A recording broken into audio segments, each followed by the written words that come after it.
pemilu.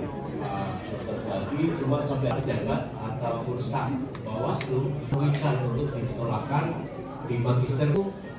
Saya menghadiri pelantikan sekjen, sudah saya utarakan Pak Dr. Buati kepada Pak Sekjen yang baru tinggal.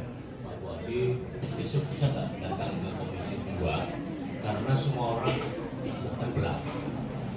Nah, terbelah itulah kemudian saya bikin konsep, dan konsep itu salah satu poinnya adalah saya kemudian sedang menulis buku ini tentang dasar-dasar pengawasan pemilu. Saya tulis di situ kenapa Bawaslu harus ada, karena daya tolak dan daya tarik.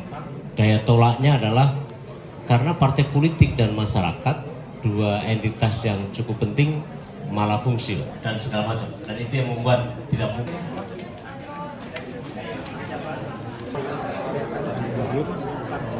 Pak, tadi kan disinggung selama ini untuk memutuskan sebuah kasus itu harus melibatkan LP dan jaksa, dan itu rentan diintervensi. Kalau dari Bawaslu sendiri nantinya kedepannya upaya apa Pak yang akan dilakukan supaya punya kewenangan penuh?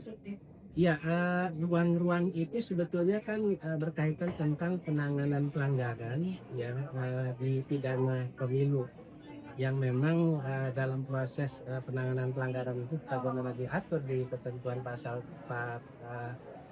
468 itu di Sentra Penegakan Hukum Terpadu. Jadi dalam prosesnya itu Bawaslu tidak sendiri. Di situ ada kepolisian, ada kejaksaan dalam penanganan tindak aduan pemilu. Nah, karena di dalamnya ada kepolisian dan kejaksaan, tentunya kita ini harus bisa membangun kemistri antara kepolisian dan kejaksaan, terlepas itu di ruang proses penyelidikan, penyidikan, ya, dan juga penuntutan.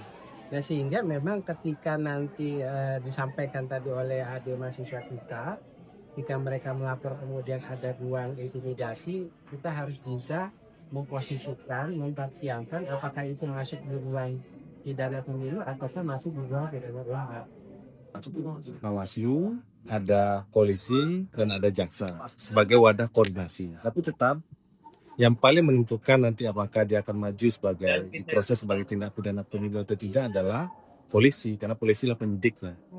Jadi Bawaslu sebenarnya jadi pintu masuk saja, yang nanti tetap menentukan adalah polisi. Kalau desainnya seperti sekarang ini, itu akan kesulitan untuk mengungkap banyak tindak pidana pemilu ke depan. Nah, termasuk juga yang kemarin ya, karena ada beda persepsi antara pengawas pemilu dengan polisi. Pengawas pemilu misalkan melihat ini ada pelanggaran terhadap undang-undang pemilu ataupun pilkada. Polisi terkadang juga melihat dimensi, karena mereka juga aparatur keamanan. Seringkali pertimbangan keamanan itu lebih dominan daripada penegakan hukum.